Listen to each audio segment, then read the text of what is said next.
is it? You're locked into the Flagship, an Ole Miss podcast powered by College Corner. Here we go. 1, 2, 3. Get your daily Rebel sports fix at the Ole Miss Spirit, omspirit.com.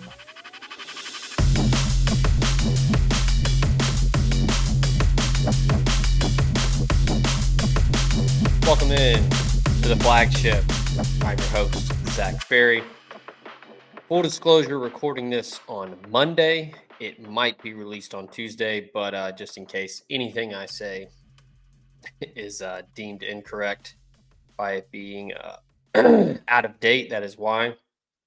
But I'm coming to you on Monday here, leaving on Tuesday to go out of town. So getting a little ahead of myself with the work here. But we're here to talk Ole Miss recruiting. As many of you saw over the weekend, Ole Miss dominated Georgia Southern 52-13. It was I know a lot of people were saying that it was, kind of a ho-hum effort, pretty lackadaisical, sloppy, whatever you want to call it. Regardless, Ole Miss is 4-0, still a top 5 team, and just kind of beat the teams they were supposed to beat the way that they were supposed to beat them. So can't really get mad about that, right? The real test begins Saturday, 11 a.m. Vaught-Hemingway Stadium. It'll be on ABC. 2-2 Kentucky at 4-0 Ole Miss.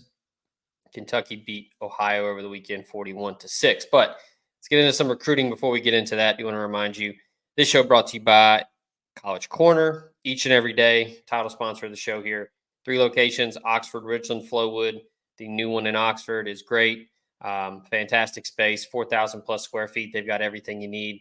If you need new polos, need new buttons, stickers, you need some tailgating supplies, Scott and the folks over there have got you covered. That's over on Sisk Avenue in Oxford. Go check them out. Or you can go to collegecornerstore.com. They got some of the new Realtree gear in this week. So if you want to go snag some of that before Saturday, go do it. We also are brought to you by our good buddy Drew Moak and USA Benefits Group. If you're looking to cut those health insurance premiums by 20 to 30%, Drew can help you out. He can get you a free quote as well if you call him 601-953-8449 or check him out at usabg.com/DMOAK. Show is also brought to you by our friends at Rowback. You can go check them out, rowback.com. And when you do, use promo code JUICE for 20% off. Got a nice Rowback polo on today. Collar always stays put. Love it. The fit is great. You can go casual and leave it untucked and still look sharp, or you can, a little business casual if you want to wear it around the office. You can tuck it in. It looks good. That's rowback.com and promo code JUICE. We are also brought to you by our good buddy Greg Jones and the wonderful folks over at LB's Meat Market, 2008 University Avenue in Oxford, Mississippi. Go snag a $10 lane train special, $2 off everything in the freezer.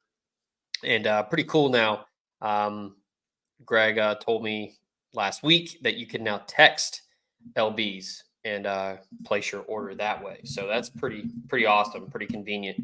I love anything that makes things easier like that, whether it's ordering online, placing an order for pickup, all of that. You can now do that with LB's Meat Market, 662-259-2999. You can go ahead and text in your order for the best protein in town. Like I always say, Arby's, full of shit. LB's has got the meats.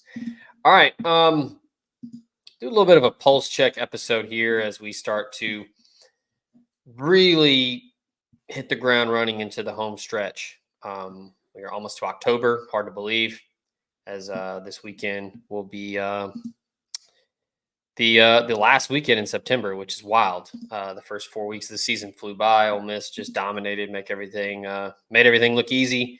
And now we turn our attention to October and the SEC conference play run. But recruiting, just kind of looking at some of the top targets in 2025. it's still pretty much the status quo. A lot of it hinges on some flip targets.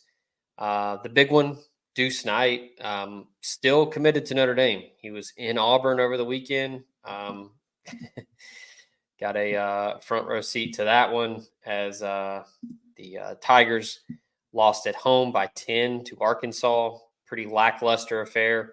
And I'm sure many of you have seen in the news, on Twitter, on the internet. Hugh Freeze kind of threw everybody under the bus there. Not a great look when you're bringing in some of your top targets to take a visit, watch you play. And then not only do you lose by 10, you look terrible. The offense was pretty stagnant and you couldn't really do anything. But then you don't take any responsibility. You kind of blame the players. Most of us who are familiar with Hugh Freeze know that this is the deal. But yeah, I thought I was pretty shocked at that. I thought that hey, maybe he'll finally get it by now and look at it as like, hey, I need to own up to this. I need to put on a brave face for the recruits. As look, Auburn's recruiting well. The high school class is really loaded right now. But Auburn is trying to flip Deuce Knight. And look, I thought that was a bad look. Deuce Knight was back in town again. I think it's the third trip in 4 weeks. And yeah, when you're shuffling quarterbacks like that, you bench a guy, you put the other guy back in.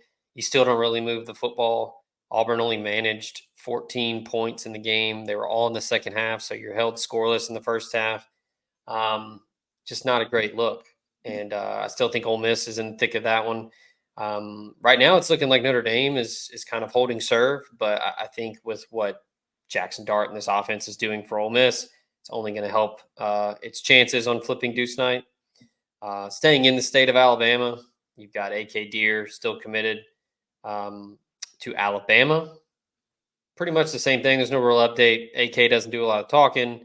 And when he does, he says all the right things about his commitment to Alabama. Ole Miss is never going to stop recruiting him. They're still going to go after him. Speaking of Auburn, Elijah Melendez, the Osceola, Florida linebacker, was in Auburn. He committed to Auburn a couple weeks ago, and he was back in town for that. I think the performance on the field by Ole Miss and the defense speaks for itself. We'll get to that here in a moment, but you have to think the play of Pupal, Kari Coleman, and Sunterian Perkins, TJ Daughtery, the rest of that linebacker group has to be enticing. The rush defense is number one in the nation right now. Ole Miss just gave up its first touchdown on Saturday, so it's long been the obvious that Lane Kiffin and his offense is going to attract a lot of offensive prospects, but the defense and what Pete Golding, Randall Joyner, the rest of that staff have done has been pretty instrumental in getting the attention of others. I still like Ole Miss's chances there. It remains to be seen what's going to happen with Auburn. How do they bounce back? What's their class look like at the end of the season? I know we talked about it last week with wins and losses kind of starting to matter a little bit more. It's not always the case. There are going to be some that are just going to buy into what the coaches is telling them. Hey, I can get there and I can change it. But there are going to be some that are going to be pretty open with how they're pretty disappointed. No better segue than Caleb Cunningham, the 5-star wide receiver out of Choctaw County High School in Mississippi. He's committed to Alabama, but he was at Auburn over the weekend, and boy, he did not mince words whatsoever when he spoke with Jeffrey Lee of On3 and Auburn Live. I mean, honestly, again, just goes to show you the proof. I've said it. Other people have said it. Every time I talk to Caleb, anytime I ever see anyone talk to Caleb, the kid is honest as can be. He's not going to sugarcoat it.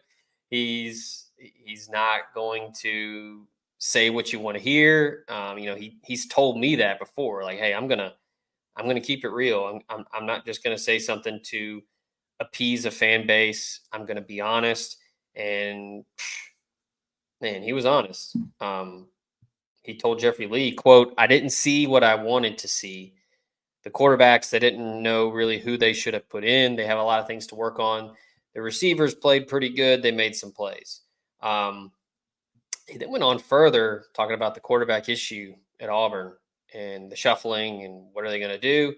Cunningham said, quote, "That's why I really didn't choose Auburn, because they didn't have a quarterback committed in my class. In Bama, they had a quarterback that was committed in Keelan Russell. He's a great quarterback." For those of you that might be thinking, well, Ole Miss doesn't have a quarterback either. They're still trying to get Deuce Knight. Deuce Knight and Caleb Cunningham are really close friends. They talk about playing together all the time. So things will work itself out. But yeah, a lot of the on-field performances possibly starting to influence a lot of decisions. I talked with several prospects over the weekend that were in town. I talked to 2026 wide receiver Xavier McDonald. He's out of Morton High School in Mississippi. He said he's excited to see Ole Miss this year. He was at a game.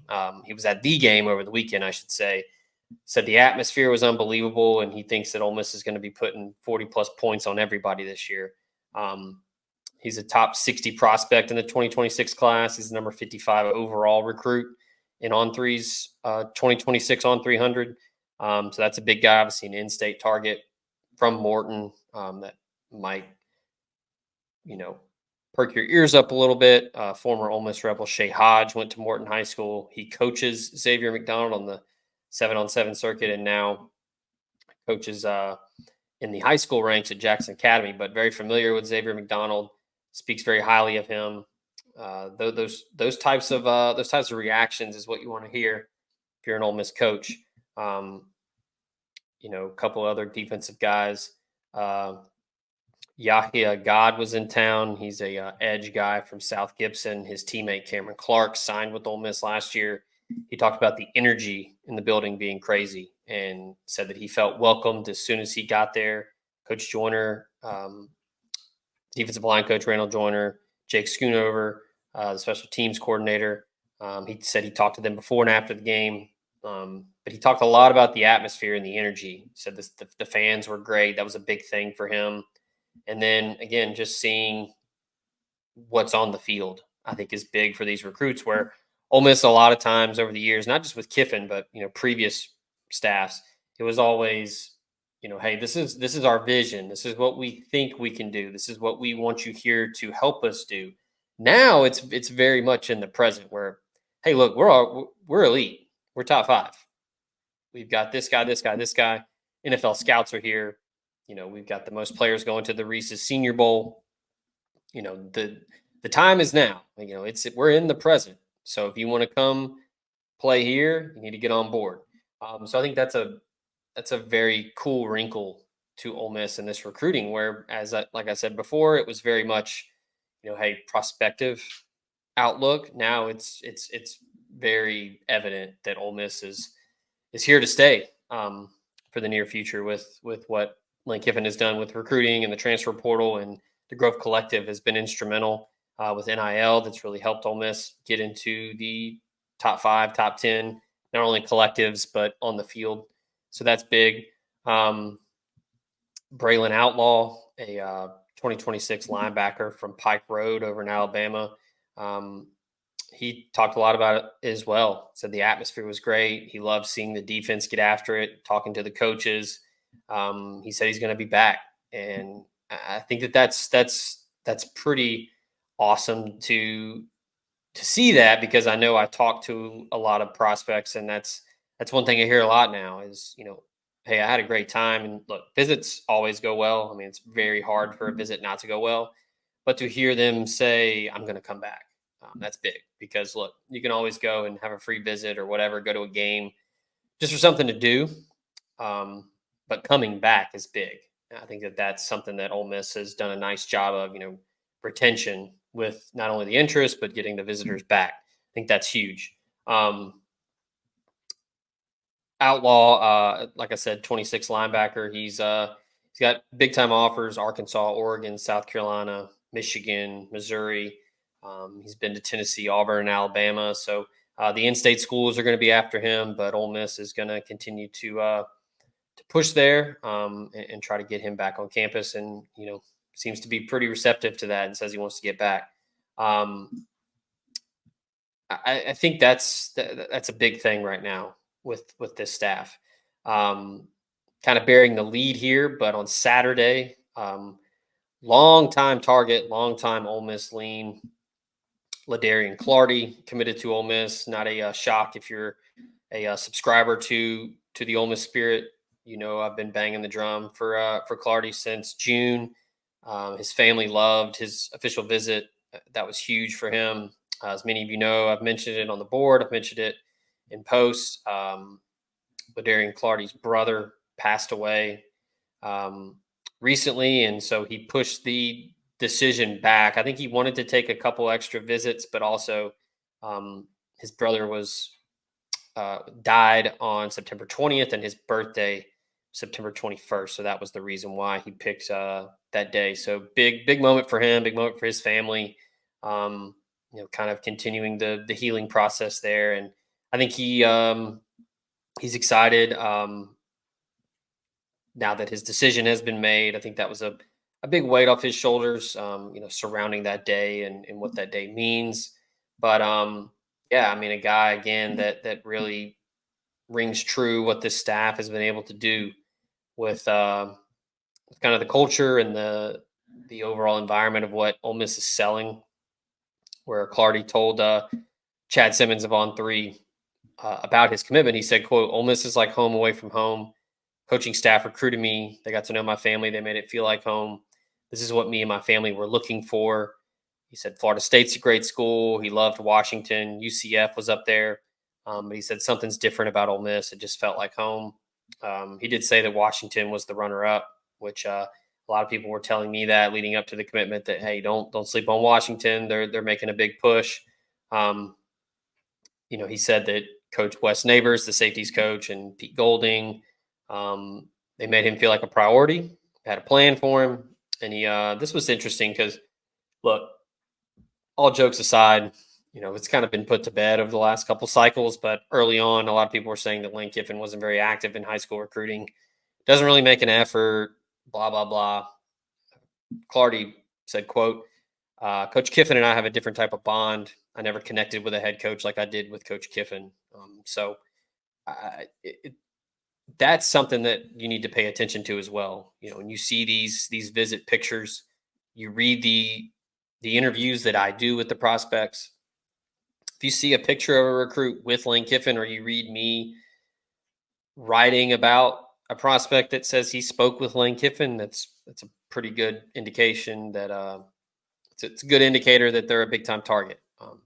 Kiffin, obviously head coach of an SEC program. He's busy. He's got a lot of things going on. So yeah, if he takes his time to meet with a prospect, that's a big deal. But yeah, Clardy said that the biggest reason he picked Ole Miss was the coaching staff and just how it was family. So I think that's big. It's 8 4-stars for this class as we start to really parcel through the big board and look at who is available. Ole Miss is now 21 in the On3 team football recruiting rankings. Like I said, 8 4-stars. The average star rating is in the top 20 as well, so it's a very balanced group. But yeah, I think with the flip targets around the state, with the guys that I've already talked about, Deuce Knight, Caleb Cunningham, AK Deer, those guys, I think that's going to be the main focus. But you've also got, like I said, Elijah Melendez from Florida. You've got Tyler Miller committed to LSU. You've got Mario Nash committed to Mississippi State. Tyler Lockhart committed to Mississippi State last week. I think Ole Miss is still going to recruit him. They're still going to try to get that one done. But yeah, looking at the on-field results and everything, Mississippi State lost another game over the weekend. It's not looking good for the Bulldogs right now. In fact, I think it's pretty bleak. Could be staring 3-9, 2-10 in the face. Are these recruits going to stick around for that? Do they believe in Jeff Lebby?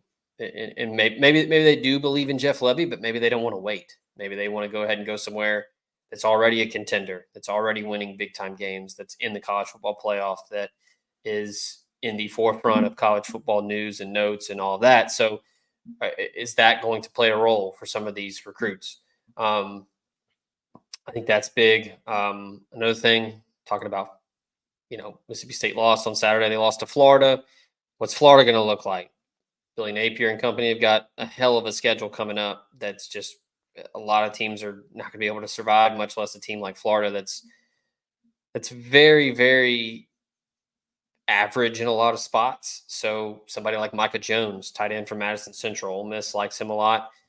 He committed to Florida in the summer. Does he stick with them? Does he look around? Does Ole Miss kind of circle back? I think Ole Miss is going to try to get at least one more tight end in this class, with Caden Priestcorn leaving after this year, and then Daquan Wright will be the starter in 2025. Then after that, he will be gone. So you're going to need to reload that room with right now Dylan Hip is the lone contributor in there, with Hudson Wolf still dealing with the back injury. But yeah, I mean, I think that you're going to look at that core group of flips that are important for the staff, and then after that, you're going to look at a couple new targets on the board. One that will be officially visiting this weekend, Josh Smith, an edge from Dutch Fork in South Carolina, taking his official visit for the Kentucky game. You've got a couple 4-stars in Toby Hastrup, a freak athlete from Texas, track guy, but also just a super athlete that is now focused on football. He's adding a lot of Power 4 offers. Ole Miss is getting him in town for the Kentucky game, or at least that's the plan for him to visit. You've got 4-star interior offensive lineman Nelson McGuire. Was a Minnesota commit, decommitted at the start of the summer. Ole Miss has really upped the pursuit on him. He was in Auburn. He was at Auburn, I should say, last weekend. Auburn is the quasi leader now. Chaz Coleman, another guy, talking about freak athletes, a dude that kind of does everything for his team. Another really impressive prospect from Ohio at Warren G. Harding High School. Kentucky's heavy on him. Penn State, Ole Miss. He's really starting to stack up some offers. Purdue's offered him. Illinois offered him. Plays quarterback in high school, but then also plays a lot of linebacker, like an edge guy. He's 6'5", 205, so really impressive prospect. He was at Kentucky when South Carolina beat them. Right now, it looks like he could be in town for Oklahoma. Ole Miss has got a couple big-time marquee matchups at home that you're going to start to see the visit list get bigger and bigger. I think Kentucky this weekend will be a big one, Oklahoma, and then Georgia, obviously. Speaking of tight ends, Ole Miss looking to add another one, Bradley Gompers. He was in town over the weekend. He's a Duke commit. He's from Pennsylvania, another big physical wide receiver that kind of plays a little bit like a wide receiver, plays on the defensive side as well as a linebacker. He had a really good game early in the season against St. Francis Academy, which is a nationally ranked program out of Maryland. Had 16 tackles in the game and then had 4 catches for 98 yards. So went up against some big time competition and held his own. But yeah, those are some new names to go along with the known commodities that are flip targets. So again, I think Ole Miss is starting to really see some returns with what the team is doing on the field and how it's resonating with these prospects. And then, like I said, visit lists are going to start to get bigger and bigger. You're going to start to see more of these marquee guys, these flip targets get in town. Caleb Cunningham was already in town earlier this season. I expect him to be back for either Oklahoma or Georgia, and then probably take an official after the season. And some of the others as well will be in town. So big things happening for Ole Miss right now in recruiting. It may not be, the instant gratification that we all want when it comes to recruiting coverage, but behind closed doors, the wheels are turning, and a lot of good things being said about Ole Miss on the recruiting trail from different prospects, in this class in 2026, 2027. So got a lot of stories coming up. I talked with a lot of guys over the weekend, so I'll have more stuff coming. You can read all of that at omspirit.com. Right now, we've got close to 5-6 stories out on guys that were in town over the weekend and what they thought, what they saw from Ole Miss. And then we'll have that visit list for you as the week goes on, as Ole Miss will host Kentucky, 11 a.m. Saturday at Vaught Hemingway Stadium. Once again, appreciate all of our sponsors. Appreciate College Corner being the title sponsor, Drew Moak, USA Benefits Group, Roback, LB's Meat Market, everybody that makes this show possible. Make sure you check us out on YouTube, subscribe to the channel. That helps us out. Leave a thumbs up if you want. But make sure you're over there on YouTube, because that's where all of our podcasts go. Ben Garrett, all of his shows will be on there. The Talk of Champions podcast will be there. Hit that line, everything we do as well. So we will have all of that and more coming to you, omspirit.com. And right now, On3 is running a special. You get 50% off an annual subscription right now. If you're not a subscriber, go ahead and use promo code REBS, REBS, and you get 50% off an annual membership. So a flash sale that's running through Sunday. So take advantage of it. If you're not a member, we'd love to have you. We have a lot of fun on the board, and respectfully, I think that we do a bang up job covering Ole Miss sports and athletics. So appreciate everybody listening. And we'll be back later this week. Until then, we out of here.